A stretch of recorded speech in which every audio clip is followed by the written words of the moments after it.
Blog Talk Radio. Welcome, world. Welcome once again to Tuesday Talk with Key West Lou. I am your host, Louis Patron. Been a hell of a week. It's been an exciting week, an interesting week. I don't like everything that's gone on. I'm sure all of you don't like some part of the week. Doesn't matter what political party you belong to, because each side had its bumps and its pluses. But it's been a terrible week also. Not good things are happening in our country or for our country. And this is an admonishment. And some of you are going to get offended by what I'm going to say. But wake up, my friends. Wake up. This country's going down the tubes in many respects. And Donald Trump has not helped the situation. He has encouraged it. He has activated it. He has permitted the rodents to come out of the swamp. And half of you buy what the shit he's handing out, excuse the way I put it, and it's killing us. We couldn't handle another 4 years with him, to be frank. And I don't know if we can handle 4 years more if things don't go right this evening. Before I get into that, let me tell you that we're going to Georgia, Washington, Palm Beach, Scotland, Florida, Atlanta, and Summerlin Key tonight. Let's start with the Georgia runoff today for the 2 United States Senator seats. I, of course, firmly hope, that the 2 Democratic candidates win. In order for Biden to do anything to help this country, he's got to have as much power as he can get. All right, he's got the presidency. The Democrats have the House by a close margin. They need the Senate. That means the 2 Democrats have to win for the Democrats to control the Senate for the next 2 years. Now, if the Republicans only win 1 seat, they're going to control the Senate. We can't have 2 or 4 more years of McConnell and his way of running the Senate, stopping progress legally. You know how many bills the Senate passed this past year? 28. You're supposed to do 200, 300, 400. 28. He isn't doing diddly-dip. He's getting his judges. But you can't do things that way. And give it to the Democrats. You can vote them all out of office in 2 more years or 4 more years, presidency in 4 years. Can't be any worse than Donald Trump. Got to be better, no question in my mind. Anyhow, today's a big day. This election, this runoff election, these runoff elections in Georgia today this is the most important election, what's going on in Georgia, that I can recall in my memory, and I'm 85 years old. There have been other races that were important. I can tell you right now, 68 was important. 72 was important. The Vietnam War was all over us. People were getting killed. 1980, 84, Reagan. Those were important elections. 1932, Franklin Delano Roosevelt, bringing in the New Deal. He saved this country from economic disaster and so forth. But this one has a uniqueness to it because tomorrow there's going to be garbage on the streets of Washington trying to create problems, and they will create some trouble. People like, what's their name? People's Boys. Pride Boys. They're going to cause trouble. We don't need this aggravation. This is not the kind of protesting we want. You want to protest, you march, you carry a sign, you yell and scream. You don't get involved in fisticuffs, people carrying guns, people getting stabbed, cars hitting people. Not right. So, the results of this race tonight are very, very, very important. I don't think we're going to have the results tonight, but we should have them tomorrow. Then, of course, somebody's going to stand up and do or try to do something like as Trump has been doing. Let me point something out to you, because I just read this before I went on the show. It was a late report that came over the Internet. In Pennsylvania today, the Republican-controlled Senate in the state of Pennsylvania refused to have sworn in a Democratic senator who's been senator for several years because that senator's opponent was protesting the election, saying she should have won, and here are the reasons why. And when it was against the rules of the Senate, the Democrat who is presiding over the Senate says, I don't accept your motion not to have him sworn in, et cetera, et cetera. And the Republican said, let's take a vote to excuse the president of the Senate, and we'll appoint a Republican to replace him, which he did, and then they carried out their game plan not to swear this guy in.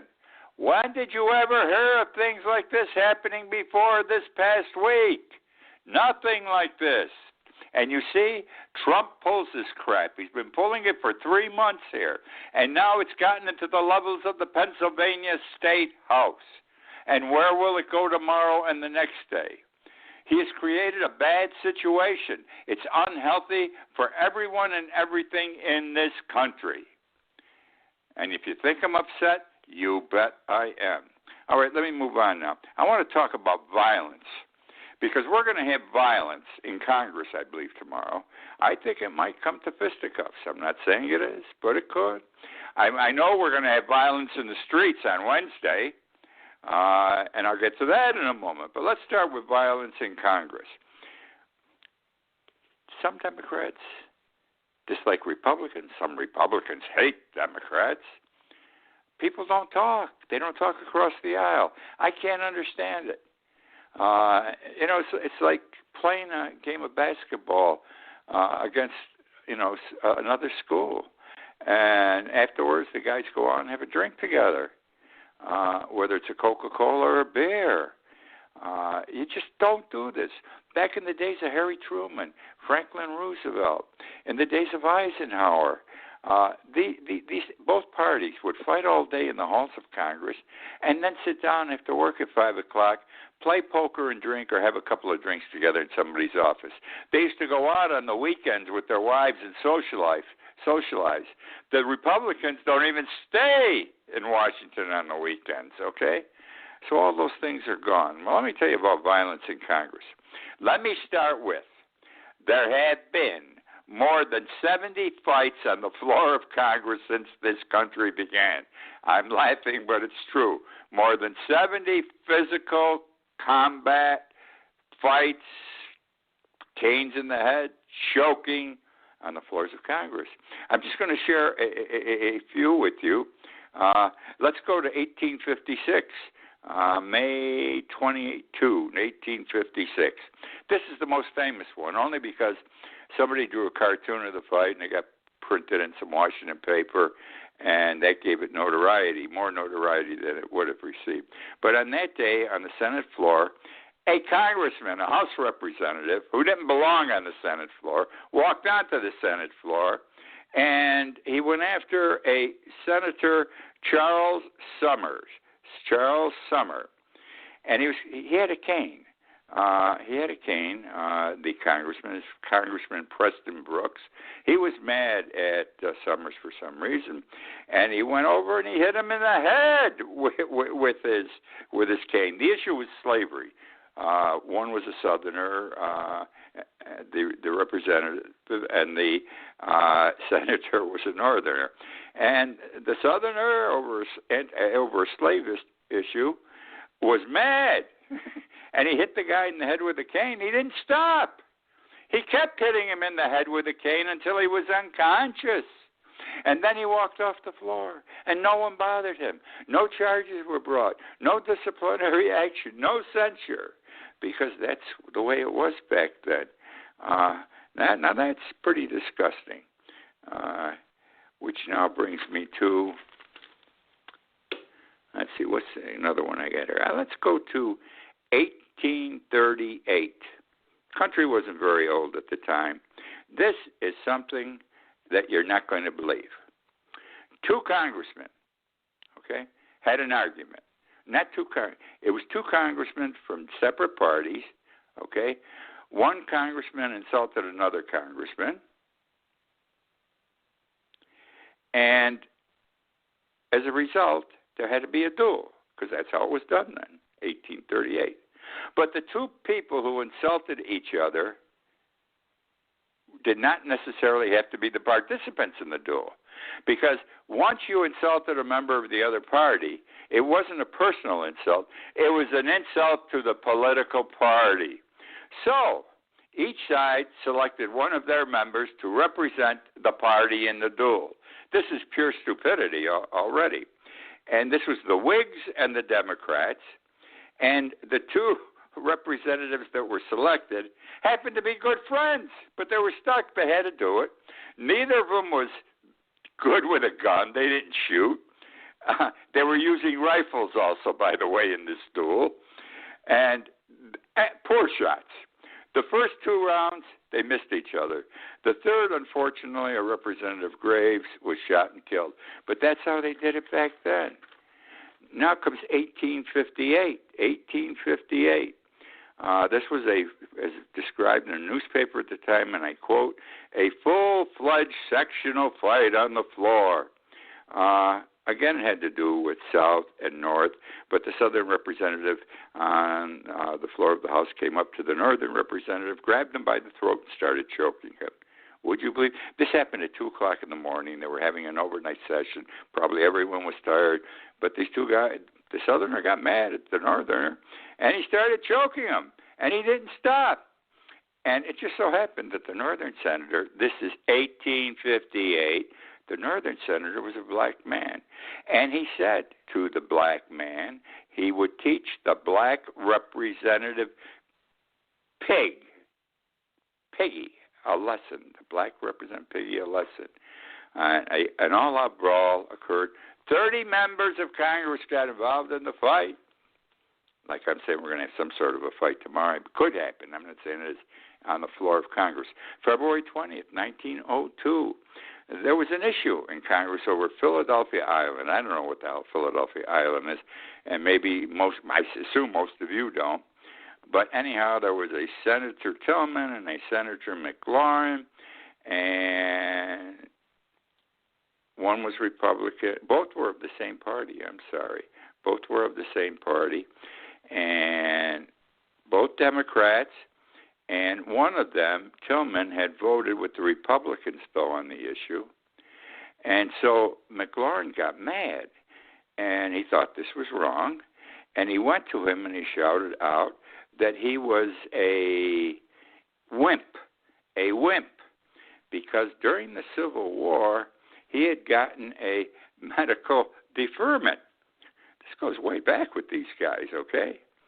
And they threw punches. Had to be separated. And that's the way that was. Now, let's get to a more recent one. The most recent fight on the floor of the House of Representatives or the Senate was on March 4th, 1985. That's recent times. I remember. I was a mature man at the time. Not old, but mature. Anyhow, how old was I? 15. I was 50 years old. In the House of Representatives, Democrat was Thomas Downey. The Republican was Robert Doran. They got into words over who avoided the draft and so forth during Vietnam, and a fight ensued, and they were choking each other and hitting each other. Downey had a big mouth. He went complaining directly to the Speaker of the House, Tip O'Neill, which in this fight was the last thing he wanted to hear. And the other congressmen, Democrat or Republicans, were unhappy that Downey went and complained to Tip O'Neill. In any event, O'Neill told both men to their face they were childish, okay? And the next day he condemned their behavior before the entire House. He told them face to face and personally, though, and I quote, "You can settle it on the street, but don't settle it on the House floor." So fistcuffs on the floor of the Senate or the House are a modern-day thing also. Now let's go to violence in the streets. I feel violence on the streets Wednesday when the Congress, both houses, are trying to certify the certifications that the vote was proper, and Biden and Kamala Harris were elected duly to the offices they sought. Now, Trump says, got to stop, can't do this. Because, after all, he says he won Georgia by more than 100,000 votes. He won Pennsylvania by more than 100,000 votes. These states have had their votes checked 3 times, 4 times. It always comes out right. Trump is a mental defective or he's stupid. I don't know which one. He brought 61 lawsuits. He only won 1. He lost 60. Can all these judges be wrong? There were 90 judges involved because you had appellate courts. More than half were Trump appointees or Republicans. But yet, there have been bad times. We've had these problems in the street now with the Proud Boys, with the certain white supremacist groups, the Ku Klux Klan, and you got on the other side Black Lives Matter and several other groups, and it isn't good. And we're going to have violence, I think, on Wednesday. Trump has been inviting, you notice his tweets this week, inviting people to come to Washington Wednesday when the Congress will be voting. He's going to be there. And it sounds like he's going to lead these people, okay? I can see them rushing the floor of the Capitol to get in and physically be violent, but I don't believe that would. I just can't conceive of it happening. But it could. We don't know. I believe there's going to be blood staining the streets of Washington. I guess that's what I'm trying to say. Blood will be staining the streets of Washington Wednesday. It's inevitable, and you blame it on our good friend Donald Trump. Now let me talk about the Proud Boys. We know the Proud Boys are one of the leading groups supportive of Donald Trump, and Donald Trump welcomes their support. They are white supremacists. They are nationalists. They are anti-Semitic. They are everything that isn't good. I notice I'm missing a couple of things here, but whatever. Anti-Semitic. I don't think they're anti-Christian. They're anti-Semitic. I'm losing it here on this issue here, but anyhow, they're coming. They're going to be there. The president is Enrique Tarrio. He flew in from Miami, where he lives, Sunday. He's the president of Proud Boys. He was arrested when he got off the plane by the Washington police because at the last rally in Washington, I think it was December 12th, he went into a black church, took a Black Lives banner down and out, and set it on fire in the street. He openly admitted this on national radio or TV afterwards. Photos were taken of him burning the flag. Video was taken of him burning the flag. And what he did, in effect, is a misdemeanor. He is destroying or damaging someone else's property. And that's the charge. Now, he had said he was willing to plead guilty to some minimal charge. He was willing to pay a reasonable fine, and he was willing to pay the church the cost of the banner. Well, the guy's a bit of an asshole, excuse the way I put it. What does he have on him when the police arrest him? He's carrying 2 high-capacity firearm magazines, 2 high-capacity firearm magazines, and 2 high-capacity feeding devices. Now, I'm not a gun person. I don't know what that feeding device is, but both are felonies. So now he's arrested on the felony charge. Now he's got a problem. I don't know if he's sitting in jail waiting for bail, or the bail's been put up where he is, but I'm sure Wednesday he's going to be out there leading the pack. Now, not enough, because he has said this, Tarrio, the head of Proud Boys, he said, quote, "Come and get me if you feel either what I did was wrong. Come and get me if you feel what I did was wrong. All right? We'll let the public decide. Come and get me. We'll let the public decide." Sounds like he wants to initiate a fight. more importantly, is what his followers, his Proud Boy members, have been saying for the last 3 days. Okay? They are saying, and I quote, burn D.C. to the ground. Burn D.C. to the ground. Now, that is scary, and that could happen. Don't forget, Proud Boys, they were responsible for 4 stabbings in the last rally. Everything was good till the rally was over, and then they started going after people everybody was quiet, both sides, as they were leaving the rally. Gonna have trouble. Blood will stain the streets of Washington. Now, this is humorous. I'm sorry, it's humorous. I'm going to talk about Donald Trump. I'm going to talk about Mar-a-Lago. And you're going to laugh, or you're going to think it's sad. I'm perverted, probably. I think it's funny. It's like God gets even. That's a terrible thing to say. What goes around comes around. Anyhow, here's the story. We know that Donald Trump plans on retiring to Mar-a-Lago. That is going to be his home. In fact, you remember several months ago, he changed his residency from New York City to Palm Beach and to Mar-a-Lago. And you may be aware or not that when he went down for his Christmas vacation, he hadn't been to Mar-a-Lago in a while.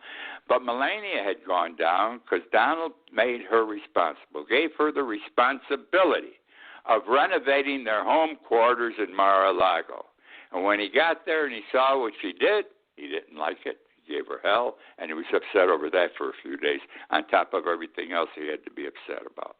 Now, what's going on now that I think is humorous?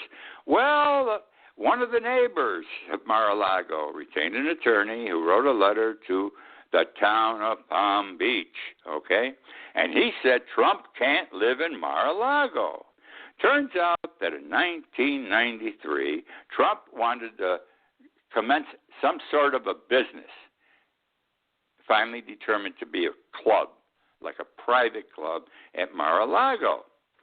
And the town came up with certain rules in writing, an agreement, which Trump agreed to, duly signed, etc.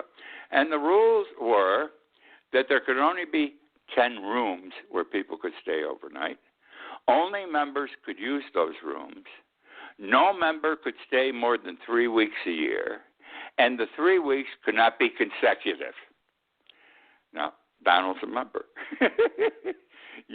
Because during this proceeding in front of the city commission or common council, the lawyer for Trump was asked if Trump was going to make a home of it, and his lawyer said very clearly that no way that where's the quote? No, except that he will be a member of the club and therefore is entitled to the use of guest rooms. Well, the neighbor who got the attorney says, you can't live there, Donald. It's against the rules. Now, where's Donald going to live? He also said in the letter, the neighbor through his attorney, there are a lot of nice properties in Palm Beach you can buy, but I don't want you there. And it turns out that several other neighbors support his position. They don't want Trump as a neighbor living at Mar-a-Lago. What an insult. You don't want the president of the United States, former president, living next door to you. Okay? Which now brings me to Scotland. This all ties in, folks. I came across an article yesterday. Small article buried somewhere on the internet. But the Sunday Post came out this past Sunday. It's a weekly publication. It's a newspaper in Dundee, Scotland. This article said that on January 19th, the airport there has been apprised, it's Prestwick Airport, and there have already been military planes in, that Trump will fly to Scotland on that day on a military Boeing 757 because he is going to Turnberry, which is his flagship Scottish golf resort. Now, I don't know if he's going there to live, But the word is he doesn't want to be in Washington on the 20th when Biden gets sworn in. I doubt he would want to live there because if you recall, when he went for the dedication or something after this Turnberry Scottish course had been open a while, the people didn't like him in Scotland. They said nasty things about him. He seems to draw that kind of comment. So that's the story there. I don't know if he's going to Scotland to live because he can't live in Mar-A-Lago, or he just wants to get the hell out of town, someplace where he can play golf and people will kiss his butt. Which now brings to me something that's an absolute disgrace. It's happening here in Florida. Nowhere else yet, but it's something new. The state of Florida permits now a community, a city or town, to keep a list of children with bad grades and other bad things, thereby labeling them as potential criminals. It's a potential criminal list. It looks at the records of middle school and high school students in Florida. Pasco County, PASCO in Florida, has started. They have hundreds of names on the list already. Well, you see, if they're bad kids, maybe they should be on the list. But let me tell you what constitutes getting on the list. Okay, it's disgraceful.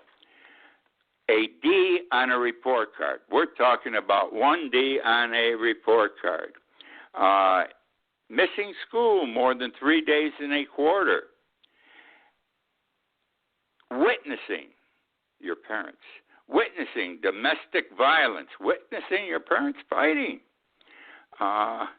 Being a victim, not even the perpetrator, of abuse or neglect.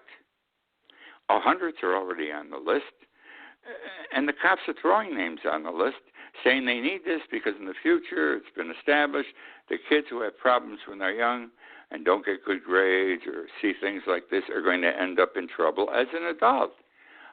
Which now brings me to Thomas Edison and Steven Spielberg. Thomas Edison, we know the genius the man was. Do you know that as a child he was kicked out of school at the age of 12 and not permitted back because he was a poor student? He was extremely poor in math and unable to concentrate. One of the most brilliant men in the history of the world, thrown out of school at the age of 12. He would have been on this possible criminal list in Pasco County, Florida.